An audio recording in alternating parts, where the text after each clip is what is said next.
মুহূর্তে সিলেটের গোয়াইনঘাটে আছেন সহকর্মী ইকরামুল কবির। আমরা সরাসরি যুক্ত হব তার সঙ্গে।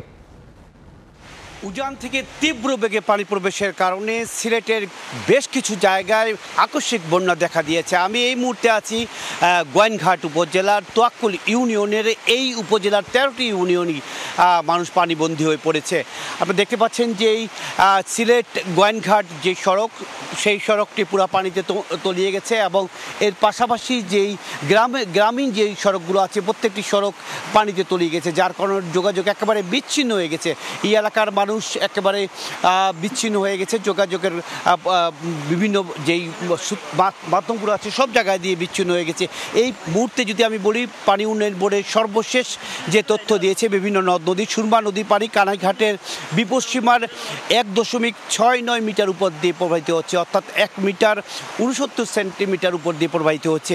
কুশিয়ারা নদী অমলসিতে প্রায় 2 মিটার উপর দিয়ে প্রবাহিত হচ্ছে। সারি নদী সারিঘাটে 89 সেন্টিমিটার উপর দিয়ে প্রবাহিত হচ্ছে। ডাউকি নদী জাফলংয়ে 40 সেন্টিমিটার উপর দিয়ে প্রবাহিত হচ্ছে এবং সারিগাং গোয়াইনঘাটে, অর্থাৎ আমি যেই জায়গায় দাঁড়িয়ে আছি গোয়াইনঘাটে সারিগাং, এই পাহাড়ি নদী সেই 82 সেন্টিমিটার উপর দিয়ে প্রবাহিত হচ্ছে।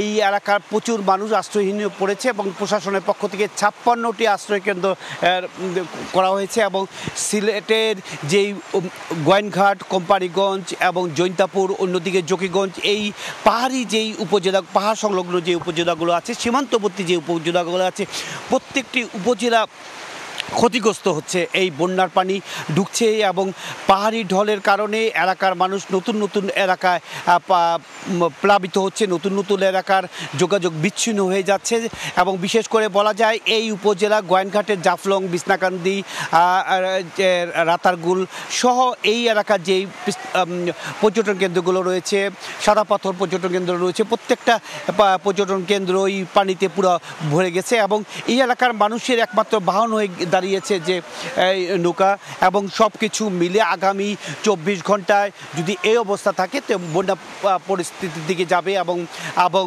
তবে বৃষ্টিপাত কমে গিয়েছে। সকালে কিছুটা ভারী বৃষ্টি হয়েছে, এই মুহূর্তে কোনো বৃষ্টিপাত নাই, তবে আবহাওয়া অফিস বলছে যে আজকে কিছুটা বৃষ্টিপাত কমবে এবং আকাশ পরিষ্কার হবে। মোটামুটি সেই অপেক্ষা থাকলো এলাকার মানুষ এবং নতুন নতুন এলাকা প্লাবিত হওয়ার পরে প্রশাসনের পক্ষ থেকে আশ্রয় কেন্দ্রগুলোতে মানুষকে স্থানান্তর করা হচ্ছে। মোটামুটি এই ছিল সিলেটের যে আকস্মিক বন্যায় নতুন নতুন এলাকা প্লাবিত হচ্ছে তার সর্বশেষ খবর। সিলেটের গোয়াইনঘাট থেকে যুক্ত হয়েছিলেন সহকর্মী ইকরামুল কবির।